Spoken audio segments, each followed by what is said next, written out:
Hello, and welcome to another episode of the Let's Talk Marvel Fan Theories podcast. I'm Taylor. And I'm Katie, and we're two sisters and borderline obsessed Marvel fans who have been following the Marvel Cinematic Universe closely for years. And now we want to share our MCU discussions with you. We chat about our own predictions and theories, plus some of our favorites from online, and our reactions to all of the Marvel content that's considered MCU canon, including the Disney Plus shows and the movies, as well as the Marvel news you need to know.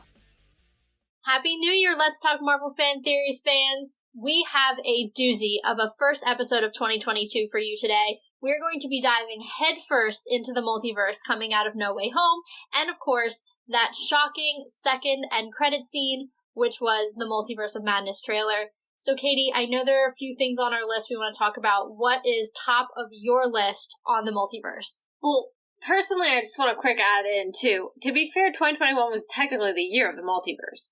I mean, we saw it in WandaVision to a different extent that we didn't know but we did, you know? Yeah. Obviously, Loki was a huge one for it, and then we finally obviously concluded it with Spider-Man No Way Home. So we've been building to this moment, I think, for a while now, and obviously we always knew Doctor Strange and the Multiverse of Madness was going to be about the multiverse. It's in the name. Yeah, like, duh. But we built to this point where we've seen it, we've now actually lived through it, and now Multiverse of Madness is going to be based off of the repercussions. So, just wanted to add that in, considering it's not just Spider-Man No Way Home. It's been all the things we've been seeing that are tied, at least mystically, to the MCU, with the exception of Eternals due to, you know, that's more of an origin. But, you know, we've been seeing a lot of that. So I just want to add that in. But, to your point, the very first thing that needs to get pointed out, that I think we found out in No Way Home, which is a little weird and off-putting, is that Wong is the Sorcerer Supreme. And, like, logically it makes sense. And, like, Strange basically says, well, you only got the job because I died for 5 years. True. Like, they needed Sorcerer Supreme, but I guess I never really thought about it. Like, he's Doctor Strange, Sorcerer Supreme. Like, that's who he became in his origin story, and that's who I thought he'd always be. And, like, let's just say, to your point, when we were having an off-mic conversation, Katie, this does not bode well for Wong. This promotion may spell his doom. And I actually have two things based off this topic that I want to address. One being, I'm going to play slightly devil's advocate because you know I'm a Wanda girl, but I'm also going to play Wanda girl in this conversation right now. I've seen some people pointing out, and I also thought about it, how Agatha does point out that Wanda as the Scarlet Witch is more powerful than the Sorcerer Supreme. Now, she basically name drops him. Yes. Now, I'm not docking on Wong, but she doesn't name drop him. No. Oh my god! Yeah. Yeah. She doesn't. It's Wong she's referring to, who is the current Sorcerer Supreme. So I'm not saying anything against Wong, but obviously this is why I'm kind of playing devil's advocate, because it now might open the door to say that, you know, Doctor Strange might be more powerful than her. Devil's advocate side. Wanda fan side, I say absolutely not, but that's super interesting. I did not catch that. Yeah. I'm so glad you pointed that, because that line now has so much, it's taken so differently, because I love Benedict Cumberbatch, so when she said that, I was like, no way. Like, not that I'm, like, super in love with Doctor Strange. I have no problems with him. He's just, like, not, you know, in my top probably 5 characters. I just happen to like the actor. So I was like, no way. But now I'm like, all right, I'm fine with that line because it's not even directly referring to him. But It also makes sense why she doesn't then name him, because at the time we didn't know who the Sorcerer Supreme was. We thought we did. Exactly. But we didn't actually know. Steven. Yeah. So then my other thing being, which is something I also saw people point out, this is something I didn't notice. The first one I noticed a little bit, and then when other people, it's like one of those things when other people confirm it, you're like, okay, I'm not going crazy kind of thing. Or like, I didn't just think this up in my head and I thought this happened. WandaVision is almost a year old. But don't even say those words to me. I know. But the other being, in the trailer at one point, we see Wong looking like he is tied up. And if you look closely at his hands, there is the red hue of Wanda's magic holding him. Magic. She is the only one we've seen use the red chaos magic ever.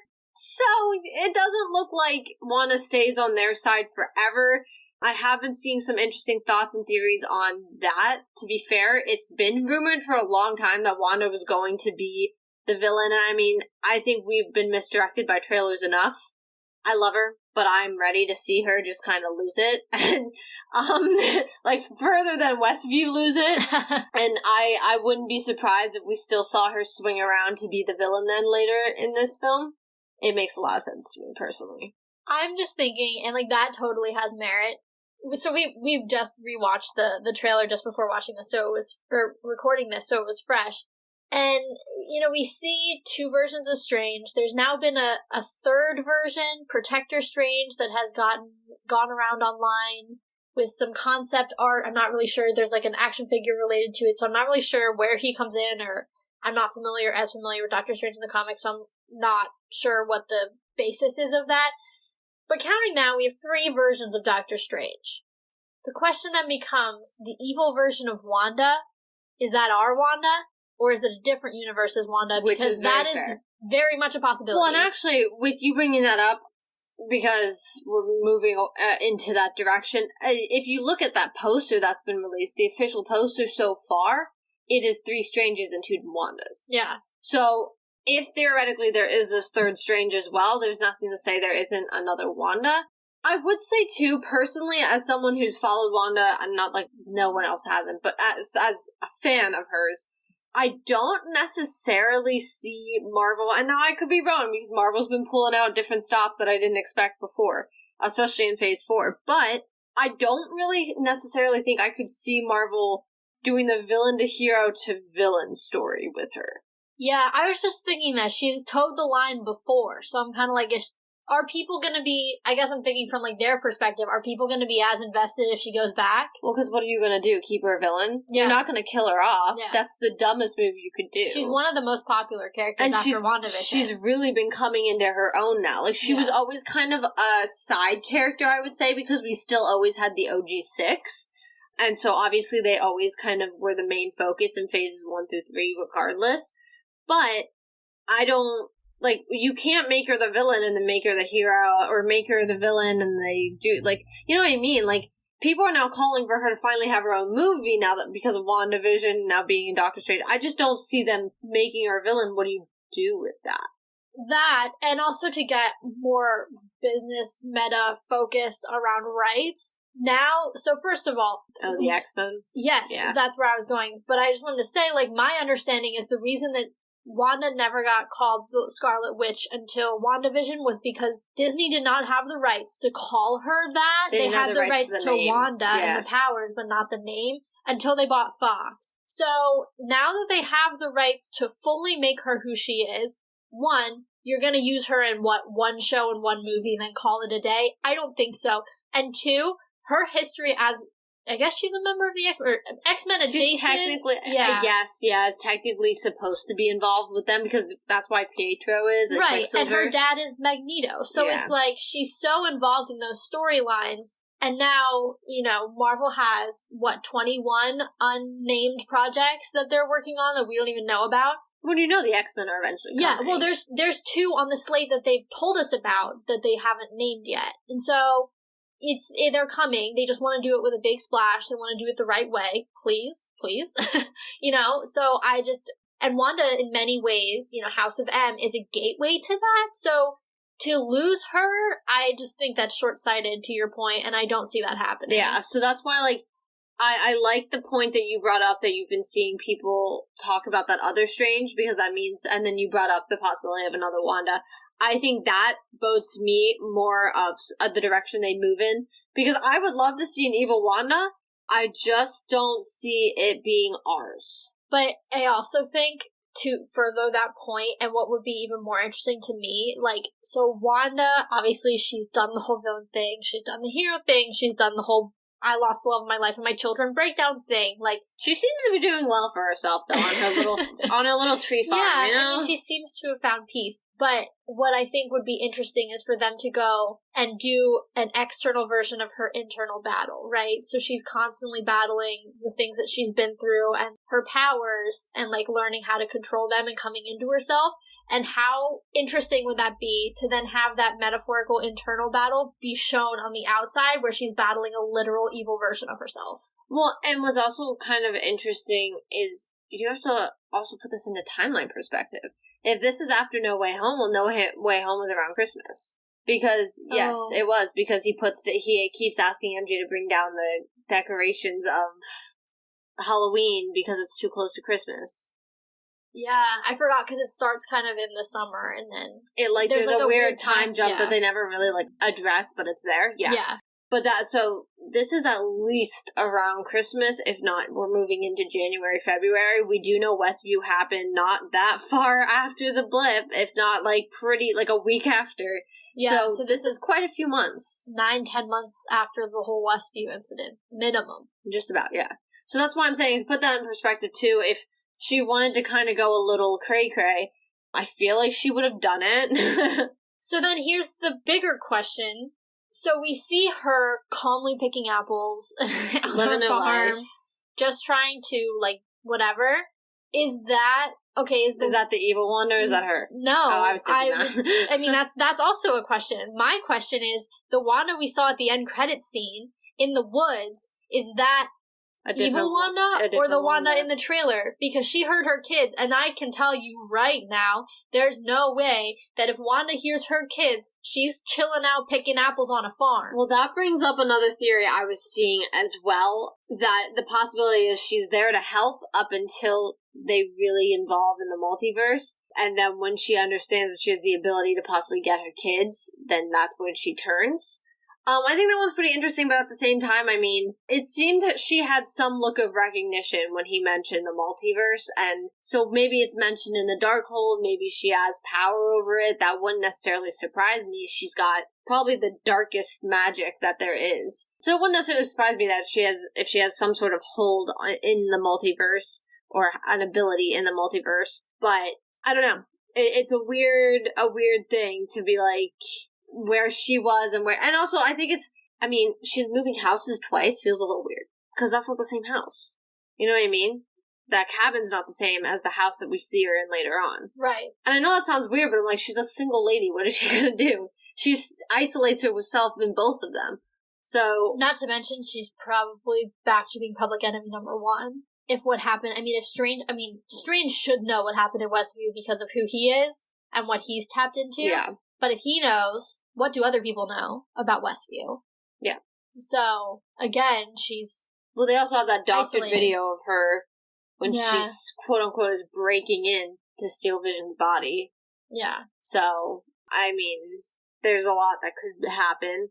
I don't know.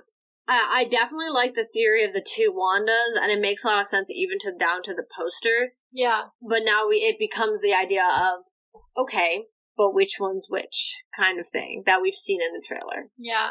I also want to talk about the return of Mordo. Which we knew. Yes. We did know that was coming. Yes. I kind of forgot, though. I'm not gonna lie, I'm actually surprised. We obviously knew he was coming at the end of because of the end of Doctor Strange, but I guess my thought was, they're completely either postponing the Mordo storyline or by Mordo, because I was like, he's dealing with the Multiverse of Madness. Yeah, I didn't think Mordo was going to be quite as involved. I was like, so we're doing the Mordo thing too. Although I guess it is, but I guess it makes sense, especially now more than ever.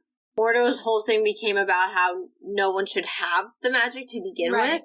So, look at these repercussions. The whole point of Multiverse of Madness is going to be touching on, and right now, we aren't to address Loki, we aren't to address if Wanda did something in Westview that could have tampered with something.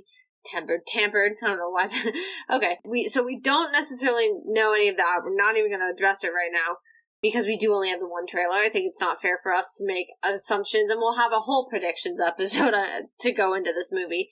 So my whole point in saying all that is, as of right now, we have to assume Strange is the one who kind of tipped it, I guess, is the best way. I guess going off of kind of what we have said, or what we said in the Spider-Man prediction episode, was, maybe Loki and Wanda and Sylvie kind of opened them, so now they exist.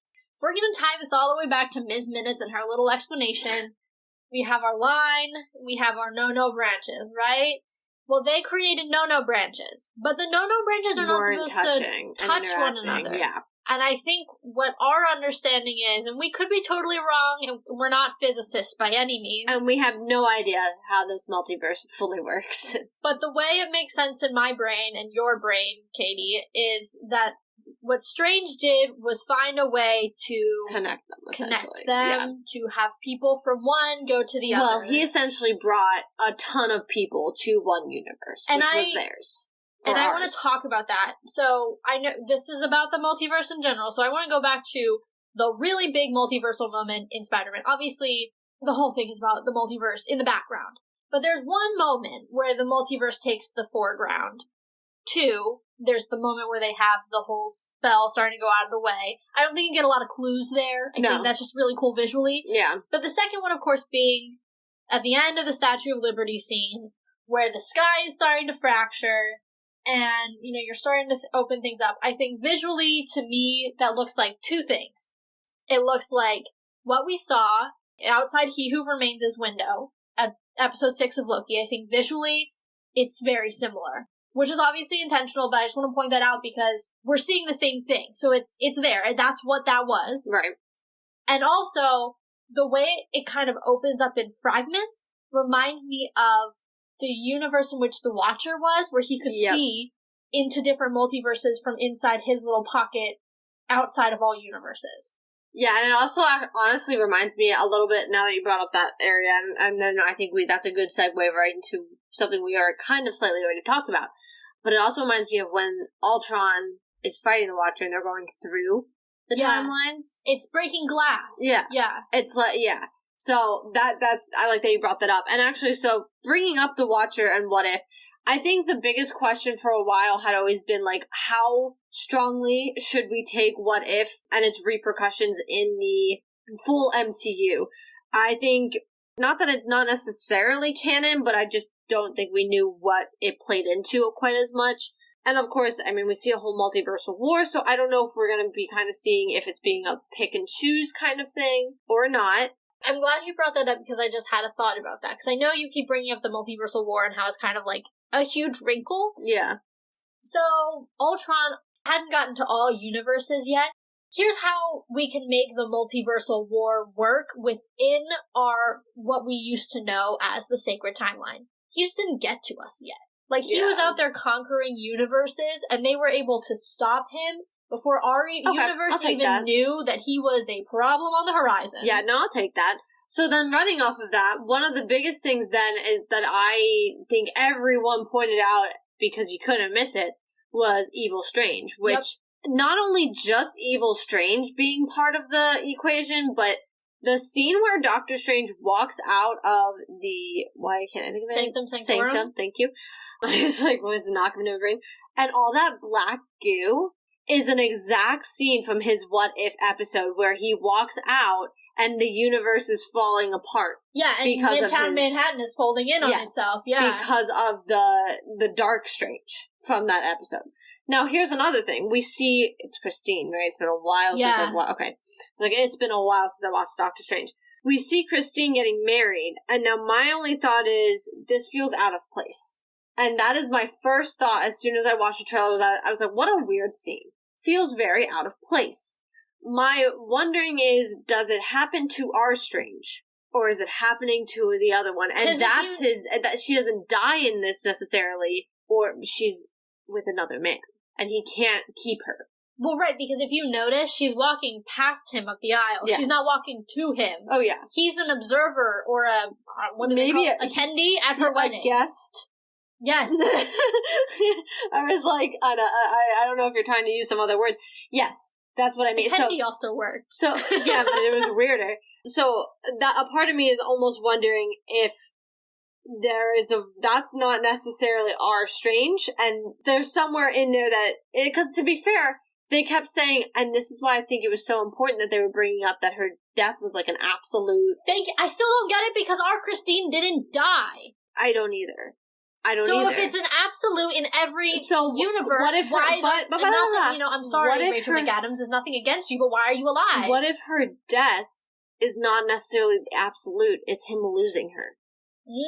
And that would explain in this timeline, or whatever, the timeline where she's getting married, don't know whose it is, he's losing her to another man. He doesn't have her and cannot have her. Because doesn't, too, the broken watch, isn't that what he looks at?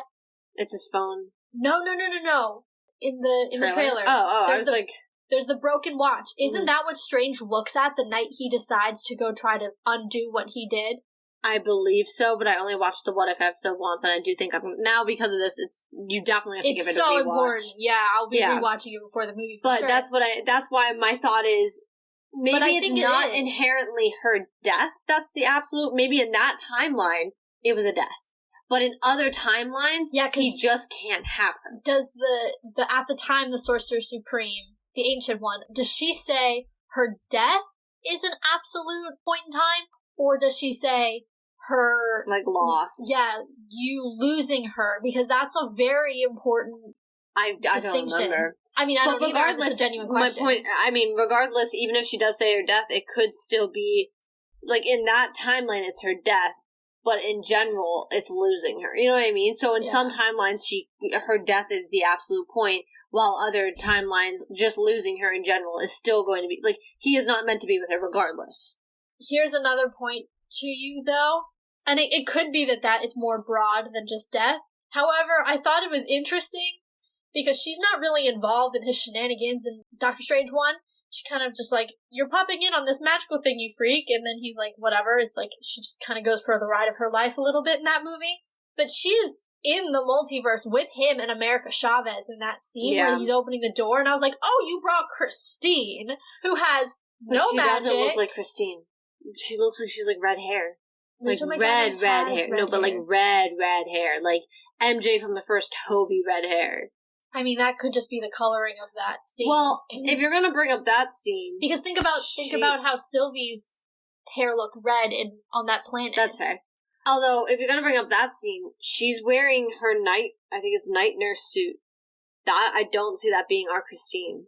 I don't know. I'm just saying that to say, what if she dies in that scene? I think the hardest part about MOM going into it regardless is if there are different versions of people, we cannot take the trailer at any point and say this is what's going on, because we don't know what version of anyone we're seeing. At any point in time. No. Yeah. The only one we can maybe is when he's literally staring his evil self in the eye. And we can maybe be okay, so that should be ours. And that should be Dark. But now that we know that there's a third on the table, who, by the way, looks very distinct from the other two, so you should be able to tell who number 3 is, but I say that to say, if there's 3, who's to say there's not 4, 5, 6, you know? Yeah. Well, that's what I mean. So I think that's hard because it might not be our Christine, and we might be seeing clips from different universes. Like I said, immediately I thought that wedding scene was so out of place. Yeah. Because I was watching it and I'm like, okay, multiverse, repercussions, everything, Christine getting married, multiverse, I was like, what is this? Unless that's one of the repercussions. Right, but I mean, I think it's hard because Doctor Strange, when did the first one come out? 2016. That's what I was going to say, 2016. It's been 6 years. Oh my god. And I think that's hard because where we saw him and Christine leave off, we've gotten nothing to fill in those blanks. He's been all Mr. Avenger since then. If it's 2016, it's 2024. Is it, though? No, it's still 2020. Oh, yeah, it is 2024. It would probably be the beginning of 2024 or the very end of 2023. Yeah. So, that is to say as well, maybe she could be getting married and all that, but does Strange care? I don't know. Also, he was blipped for 5 years. Yeah. We don't know if she was. Well, that's what I mean. We don't know any of this. So I just thought the scene was weird. And it would make sense to me if, now, like I said, I haven't seen the What If episode enough times. I only watched it the one time that, when it was coming out. But it would make sense that the absolute time is more, the absolute point in time is more so losing her and not ever having her for Doctor Strange than it is so much maybe her death. Yeah. Unless it's, going back to my thought about, and this is the last thing we'll say about the state of Christine, but going back to my point about him being gone for 5 years, maybe he comes back and she's getting married and he's at the wedding. Well, maybe it's a flashback scene and she just moved on like a normal person would if your boyfriend's dead for 5 years. Well, and they weren't even together. But to be fair, I also think either way, I just thought it was very weird because we had, maybe 30 to a minute of a trailer, and that was the scene they chose to include. Yeah. So that's why, to me, it stood out in a weird way. But yeah, no, to your point, I was also thinking that as well. He got blipped, if they were going to work anything out, he said sayonara for 5 years. Yeah, so, he went to space and never came back. Yeah, to be fair, though, 2 years happened before that. Yeah, it's... And that's why that's the only thing that stinks a little bit about this, is there's been such especially in the MCU itself, such a big time gap between the first and second Doctor Stranges. So even with Mordo coming in, how we were talking about how, it would make sense that he is not happy now more than ever about, the magic. Now look at Dark Strange is going to be there. I'm sure that's part of, that to me appeared part of Mordo's, anger, because he's like, this is why. This is proof that you're, one wrong move could have been, one a person catastrophe. Decides not to be responsible, and look at what you've done. Exactly. And in fact, not just any person, you. Exactly. I want to go back to Evil Doctor Strange, though, for a moment, because what confuses me, and I was tweeting about this the other day, is that, yes, he's evil in the show for a period, but then he recognizes the wrong of his ways. I don't think he's the show's Doctor Strange. But that's what I want to know. I don't think he is, because the show's Doctor Strange is fighting Ultron indefinitely. Vision Ultron. Vision. Yes, that's right. I don't know. There's a name. In that little globe. Yeah. Because that's the Watcher's form of punishment for him, but he accepts it. Right. Because it's the only way to keep, Ultron from not ruining the world, or, the existence of human Interesting beings. that we saw Strange do the exact same thing then to his spell in No Way Home. Yeah. Same move. Yeah. So that's why that's why I think it's a dark Doctor Strange, but it isn't directly from the show. I think the show is just to show one of the possibilities. That one happened to have a redemption arc. This one maybe doesn't, or didn't have it yet. But it's not the same one. If we want to call the show one Doctor Strange number 4, it's not Doctor Strange number 4. So it's a mysterious number 2. Well, it's still Evil Strange, but yeah, it's a mysterious number 2. Gotcha. Which makes sense. It shows very clearly how easy it was for him to make one move. And it changes everything. That's the whole premise of What If, obviously. But, there are moments, I feel, in every hero's, and I think we might have talked about this during Hawkeye, and if we didn't, I know I said it to Taylor. No, we talked about it during Hawkeye for sure. Okay, because I was I know I said it to her several times throughout watching the show of Hawkeye. There are several times that a hero faces that I can choose to be a hero, I could choose to be a villain, and being a villain might even just mean stepping away and just allowing, not doing the right thing. Allowing something terrible to happen. If for an example of this, Wanda in Age of Ultron would have been that moment of, Hawkeye even says it to her, you step out these doors, you're an Avenger, but that's your choice kind of thing. So, there's that moment. Doctor Strange's is very clearly that moment, whether or not he chooses to use the Eye of Agamotto, which is obviously the Time Stone, to try to prevent Christine's death, or not. And that's in the show. I think in general, having that power, Doctor Strange is a selfish man. Yeah. He is Tony Stark. Yeah. But the problem for Doctor Strange is he never had the cave moment that somewhat humbled he had the car moment. But one could argue that's his cave moment. Right, but then he got all this power afterwards in a different sense. While Tony had his moments, he faltered after that. Doctor Strange didn't. And you could tell even when he was recovering, he was still such a poop hole. Yeah. And the way he treated Christine, everything, while he was injured, I get it, but, you see two different paths there. So, I don't know, for me, I kind of just, he wouldn't have surprised me if he used the stone for other purposes, if he chose, and I think in different universes, he probably was always faced with some sort of, if I could go back to, to be fair, in What If he lost Christine, but in ours, he still lost her in a sense.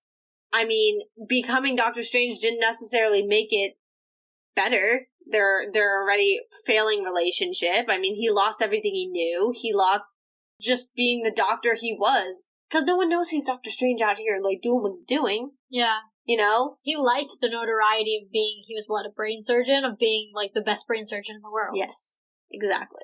So I wouldn't be surprised if he was faced with the dilemma before. Our Doctor Strange maybe walked away. Obviously the one from What If didn't, and that might be that defining moment each time, is that he makes that choice or he doesn't make that choice. Yeah. So. I'll be very interested to see how many versions of Doctor Strange actually show up in this movie, and how many times Benedict Cumberbatch actually gets a credit.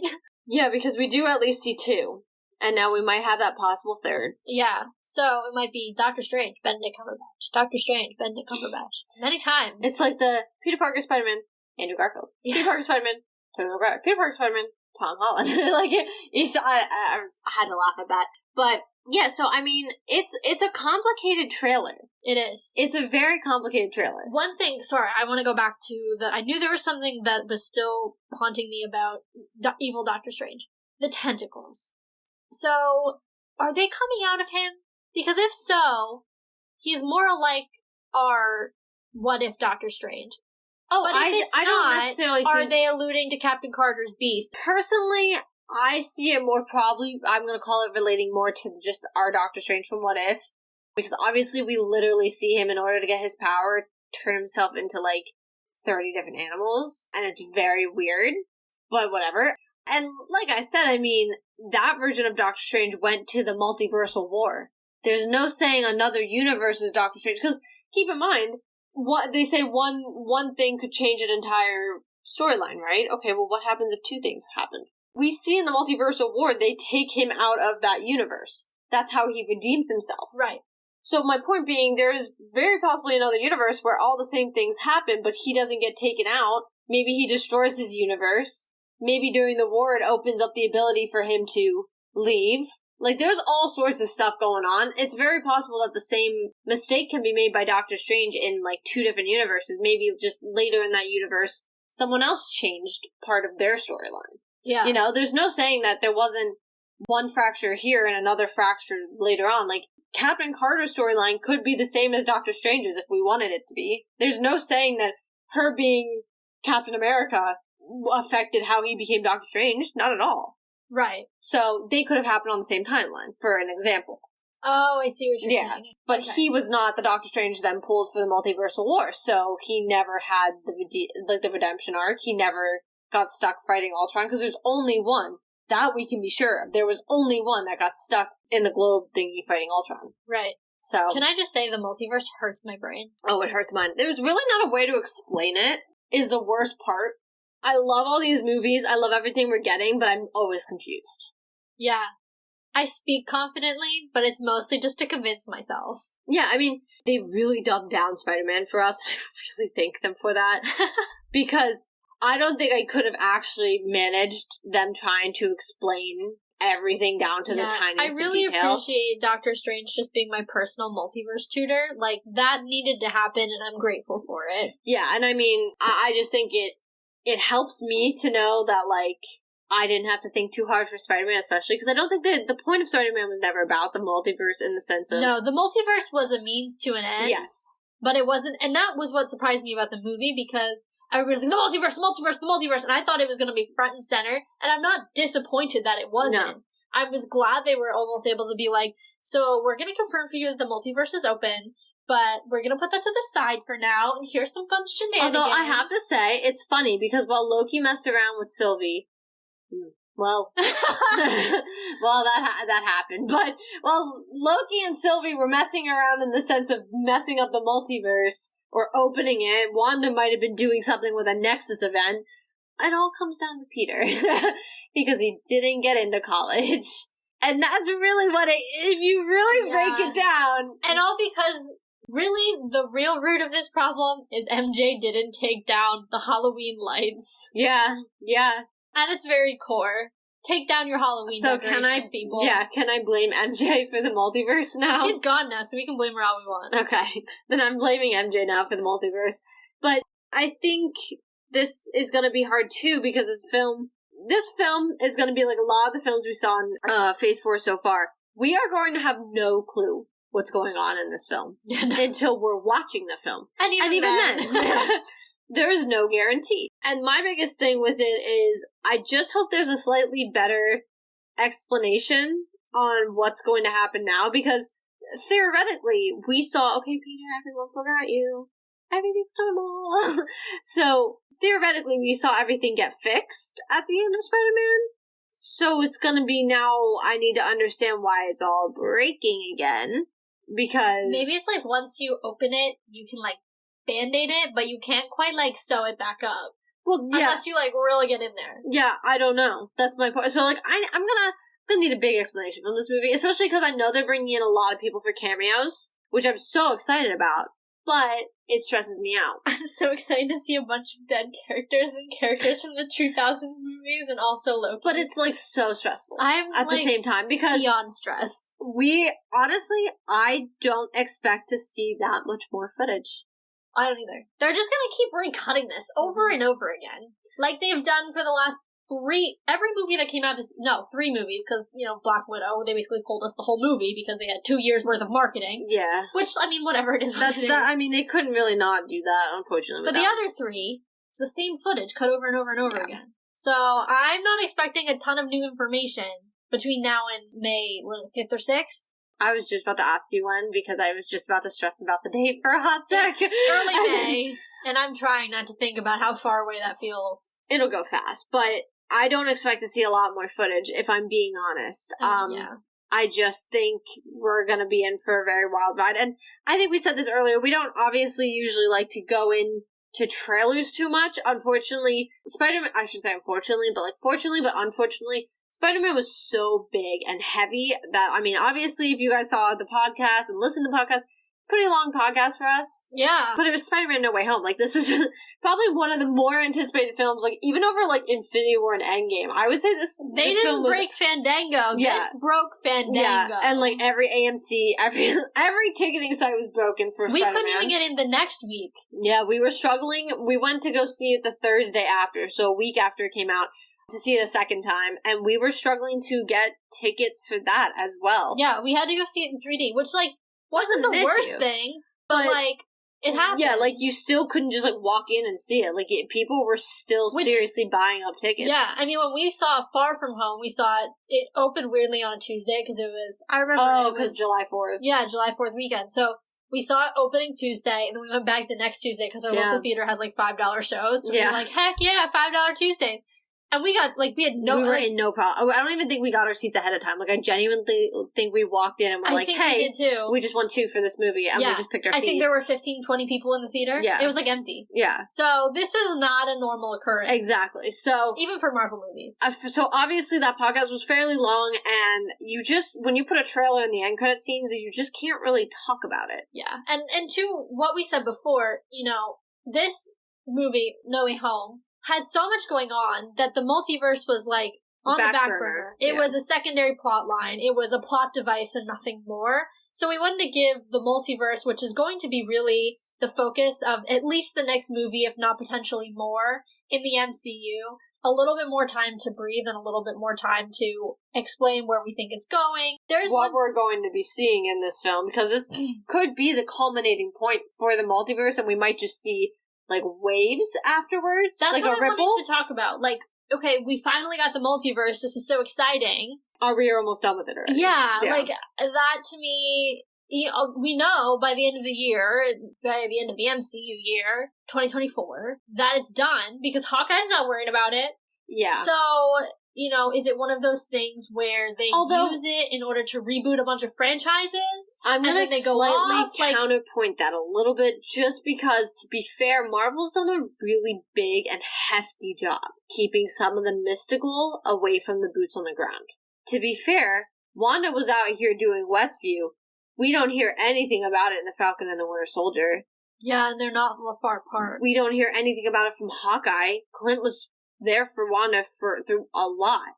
So they have purposely kept some of this stuff away, and a lot of the boots on the ground connect, a lot of the mystical connect, but not... I think the only time we really have seen the overlap has been in Infinity War and Endgame.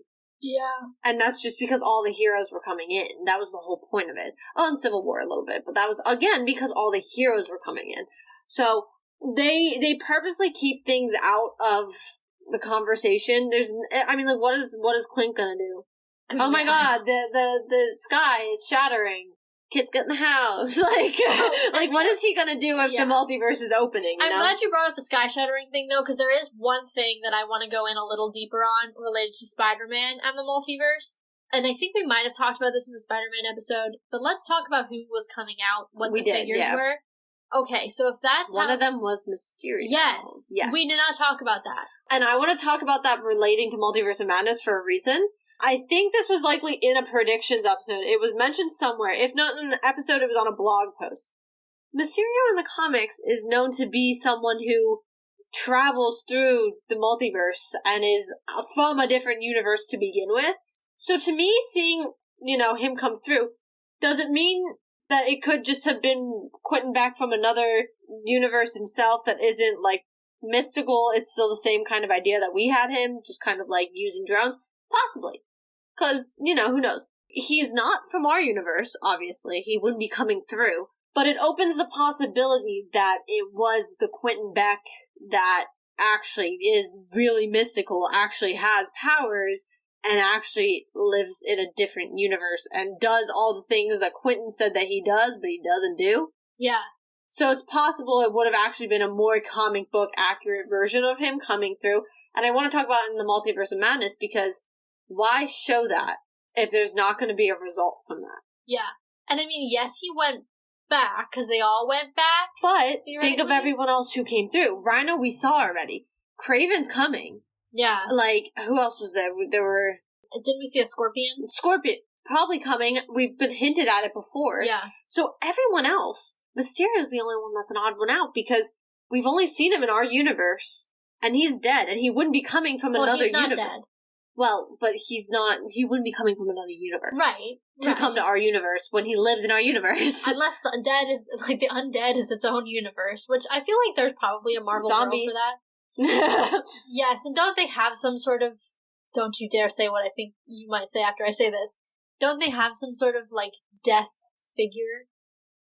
I thought you were going to say Mephisto. I was trying to, but all that came to my mind was Morbius. I was like, it's not Morbius, Mephisto. And here we are, 1 year later, January. Honestly, would I be surprised if Mephisto showed up? No. No. Not. But no, and that's why my point being, too, is there are a lot of figures, too, that theoretically could have come through, went back, but who knows? If it's still broken, you don't know who's been coming through. Yeah. So that's kind of the big point, and obviously Mephisto is an interesting character because of his tie to the multiverse itself. In the actual comics, not the one we saw in the MCU. Not Mephisto. Mysterio. Oh my gosh. Between Mephisto, Mysterio, Mobius, and Morbius, Marvel's making it very difficult. I've also been doing this all night. I've been having conversations with people all night, and I'm saying all the wrong names, and I don't even realize I'm saying it. But yeah, so, I don't know. That seems like an interesting thing to include as well. So there's a lot of big stuff coming up with the multiverse. I hope they don't do it as a flash in the pan. I think this is going to be the culminating point, and I think we're going to see the ripples after. I'm fine with that. Because I basically, think as long as they can bring in the X-Men and the Fantastic Four and tie it into the old stuff. Well, I think we always thought this was going to be the culminating point regardless. It's quite literally called the Multiverse of Madness, right. So I think this was always assumed to be the culminating point of the multiverse itself. And that's why I think a big reason Spider-Man came first, and not even because of the plot and how it leads into it, but because they didn't want the chaos and then randomly be like, oh, but here's 3 Spider-Man. Yeah. They wanted to give us the calm before the storm, if you will. Yeah. And I think, when I say I don't want the multiverse to go away, what I really mean is I don't care how you do it. Just bring Natasha back. That wasn't going to be my sentence. It's mine. But the multiverse opens so many opportunities and possibilities. Yeah. And I, as someone who really likes things to fall into place, don't like pretending that an entire decade's worth of movies and large amount of television shows do not exist. to me, it just hurts my head. Especially when you brought in Matt Murdock and you brought in 3 Spider-Men. You know, you already opened that door. Yeah. So I'm saying, all you gotta do is throw me a little bone, tell me the Fantastic Four, not the second one. The first, I mean, I guess if you're gonna do the first one, you gotta do the second one. Tell me they're all canon, and then reboot them in my universe. Oh, but that's weird too, because of what they did with Pietro. That's so weird now. Why? Because they did the Pietro. Did I say X-Men? I meant Fantastic Four. Maybe you said it. No, wait. No, wait. I think I said Fantastic Four. I think you said X-Men. Well, I meant... Although, Chris has said he wants to come back as the I know, and we also have Killmonger. Yeah. Anyway. I feel like you said X-Men. I don't even know what I don't know what you said anymore. We'll find it out when we're editing today. But I thought you were talking about maybe I filled in the blank because I thought you were talking about the X-Men because it also applies to them as well. There's Fantastic Four, there's the X-Men franchise, which where there's has spanned 20 years. Yeah, and there's 2 remakes of both of those. Yeah. There's the original and the remake. I should say 2 remakes, but you know the Blade trilogy, which we're getting a new Blade, so why not just canonize the old Blade? Yeah. There's the first Daredevil, they did Punisher already, there's how many Hulks, you know, I'm not saying we need to bring them all in for, like, their own, like, continue all of them, like, they want to continue... Puzzlanders. Yeah, like, I'm not saying... I'm voting for... I'm not saying you need to do that, especially because some of these movies are going on 20 years old, and, like, the people who played them, it doesn't make sense anymore. But all I'm saying is, make them all canon. Just show them once, make them canon, redo them your way, and then everybody... And the shows, Agents of S.H.I.E.L.D., Agent Carter... I need them to justify bringing back Hugh Jackman. Okay, yes. For sure. Also, I think another really stellar... People have been saying this online, and I tend to agree, even though I haven't really watched a ton of the newer X-Men. People have really talked about James McAvoy and... oh my god, the guy who plays Magneto. I know exactly who you mean. Yeah. Yes. I'd be here for them. Yeah. Because I love them. And also, you know, there have been some really good casting choices done over the last 20 years that sadly... went to waste. Yes, went to waste because they're not part of the MCU. So, I say all that to say, and I go on this whole rant because I tweet about it at least once a day. The multiverse gives us options to make everything in its own tangential way canon. That's all I want, so I don't have to pretend these things don't exist. I think we'll be seeing the ripple effect, and we'll see that in the sense, because I think it's going to be a lot weirder to do something like, okay, not necessarily the X-Men, because I could see them doing their own origin with that. Ooh, really? Because of Wanda. They could do something that's never been done before and actually show the X-Men being created. Yes, yeah. Because she does that. And That's now fair. they brought her into being the Scarlet Witch. I could see that happening. And it doesn't need to... I'm sorry, I'm really stuck on this now. It doesn't need to decanonize the first 2 iterations because they're in a different universe. But I don't see them bringing people necessarily fully back from them. No, just that's because. Fine. But I could see it being a way to excuse how the Fantastic Four just kind of show up. I still think that was Monica's friend. I'm telling you, it was Reed Richards. They never told me it wasn't, therefore it is. Well, I could still see that being, though, part of how they get brought in is because of multiverse.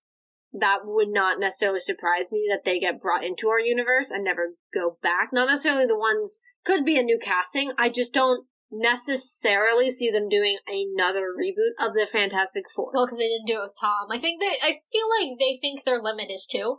Like, you know, we'll let other studios do one, reboot it, and then we'll come in with, like, a backdoor and, like, actually make them comic book appropriate. Yeah, I just don't see them doing the whole, they went to space, this happened, blah, blah, blah. They came back, they had power. I don't see them doing it again. I never watched the reboot. Is that what they did in that one? I'm assuming. Because that's usually what they do. They just remake the whole movie. But I don't see them necessarily doing that. The difference with the mutants is because they have the Scarlet Witch, and that's never been done before, I could see them nobody has ever had all the rights under one house at one time before. Like, well, yeah, so I could see them having her make the mutants, and we actually get the full, real origin story of most of the mutants. And then, for the Fantastic Four, I see them maybe they're just, like, one of the ripple effects of people who happen to have come through from a different universe. Maybe recasted, fair. But, hopefully recasted. Well, it would have to be, because I don't see Michael B. Jordan coming back in, and they're not going to recast the early 2000 ones. You have a Captain America who looked exactly like Johnny Storm. Yeah, so that has to be... Well, not even that, but... Chris is also, 15 years older. Yeah, I mean, those came out... I mean, I have to think that first one is going on 20 years old. I would have to. I think it was around the first Spider-Man, but I don't remember. I just rewatched them not that long ago, but I don't remember. Yeah, and I mean, Silver Surfer was only a couple years later, so they're at least 50 and 20 years old. I don't think I've actually ever seen Silver Surfer. I actually quite liked it. For the longest time, it was never on any streaming, so I don't know why that one wasn't, but... Rights are weird. I know. Rights are so weird. But yeah, so those are my thoughts. The like we said at the beginning of this, the multiverse is weird. Doctor Strange and the Multiverse of Madness is going to be weird, and we're not going to get... And 3 hours of weird. Yeah, and we're not going to get a lot of hints going into it. But to our point, there was just so much happening in Spider-Man, it wasn't fair to try to wrap in Multiverse of Madness' trailer into it. For one, to take away from Spider-Man, I think a little too much, which it needed it needed the whole hour and a half of conversation. And even then, that was only probably half our thoughts. Yeah. But this is also weird. I mean, we just went on an hour-long rant about how this trailer is and how wonky and how there might be several versions of people and the fact that movies from when we were toddlers might actually be now part of the MCU. Yeah. That's crazy. Yeah, because that's really the biggest effects of the multiverse won't be necessarily the characters brought in as it is to prove whether or not these movies should be considered canon. And shows. I just want to because Agents of S.H.I.E.L.D. Clark Gregg and Ming-Na Wen. Yeah, but there's nothing necessarily saying that's not canon. Because that one's not as much multiverse linked because it's literally linked to the MCU. Yeah, but if you've ever... I know you've not watched the show, but for any of you who have, you know that some of the crap that happens in that show is Avengers-level stuff, and the fact that there's, no Avengers characters, with the exception of Lady Sif, who pops in every once in a while, it's just not... It's not happening. Well, regardless, I think that's the biggest thing, and that's why we wanted to make this episode, especially right after Spider-Man, because this is, an extension of Spider-Man, because it's the trailer... gateway to the real multiverse. Yeah, because the trailer was included as an end credit, and we couldn't talk about this one. We could talk about the first one, couldn't really talk about this one without adding another 30, 45 minutes. Or in this case, nearly an hour. Yeah. So, it's been crazy, but we're super excited. Quick programming update for you all. So we have talked about all of the greatness that was going to be January. Then Sony rained on our parade and moved Morbius to, I believe, April 1st. No, it was not an April Fool's joke. Disappointing. I thought about it for a second, then I was like, no, it's on all of their socials. So, yes, Morbius has now been moved to April 1st. There's some rumors going on around there that why it's been moved. Yeah, some say COVID, which is logical. Some say Spider-Man's still doing so well. I mean, it's still topping box offices. Yeah, that they might just be riding the wave. They don't want to they don't want to fight themselves. Don't want to cannibalize, which makes sense. The third and most exciting being that perhaps Andrew Garfield is going to have a little end credit scene, and they need some time to go ahead and film that and edit it and get it. And I'd be here for that. I'm really into that theory because the other two make me sad or are just boring. So, if you say all that to say, our January is going to look a little different. You're obviously listening to this episode first week of January. We're going to move into our every 2-week mode until we get either a show or are moving into a movie time. So in 2 weeks, we'll be continuing our Spider-Man content with a nice little debate with a guest. For the first time ever, we're trying something new for 2022. We're going to have a third person join us on the podcast, and we'll introduce him during that episode. But we're going to debate who the best Spider-Man is without throwing shade at any of them because they all are valid and lovely and amazing, and we love them all. Or at least our personal favorites and why. Yes. As I'm going to preface now, I don't think you can pick a best. Yeah. Best in our own personal opinion, favoritism, why. Okay. Not fair. so much because they all have merit for different reasons, and that's what I love the most about, not what I love the most about No Way Home, because everything is amazing in No Way Home. One of the many things I loved about No Way Home was that they didn't pit them against each other. They were like, you're all valid and amazing. And it felt like an episode that needed to be made, just because, to be fair, I think it's always been the debate ever since Tom came in, and you've now had 3 Spider-Men. So I think it's always been the debate since 2016, but now obviously we saw all 3 of them, we saw them in the film together, we saw them all doing their own respective Spider-Man moves and everything else. That scene on the Statue of Liberty is literally what gives me life. But so with that, and I think because it's such a debate online, I think it was only fair for us to give our own 2 cents on who we personally thought is the best and or is our favorite. This does not mean we're right, and no one is going to be claiming to be right. I might claim to be right, but you always do. And sometimes I'm very right. So, but regardless, it'll be a good time for everyone to kind of just hear some of our thoughts along with our guest thoughts on why we are picking the Spider-Man we're picking. Yes. And then, like I said, we're going to be in that, every 2-week mode, so we won't be coming at you guys with as much content until Marvel comes at us with more content, but we have some other fun things planned for you in February and going into March. Fingers crossed that there's a show for March, TBD. We will keep you guys updated on what's coming up on our docket and all of that good stuff. You can always check us out on the blog. We have a calendar page. We try to keep that as updated as possible so you know when to expect content and what that content will be. Speaking of the blog, please make sure to go ahead and give it a follow so that you know whenever we are posting. We have lots of extra context and content on there to give you guys the information that you need going into movies or coming out of them. And hopefully you enjoy reading that as a supplement to listening to our episodes. If you are a fan of our episodes, please subscribe on your favorite podcast listening platform. And if you so choose, you can also give us a rating and a review and tell your friends about us. That would be awesome. And then make sure you guys are checking out the Twitter, following the Twitter. It's Let's Talk MFT. We tweet everything, essentially. So all new episodes of the podcast will go up on there, and along with the blogs, links to all of them. We also put our own theories along with sharing some other people's or some of our thoughts in response to other people's. So really anything you need is in one spot on the Twitter, so definitely go check that out. And Marvel just blew your mind, so let's talk about it.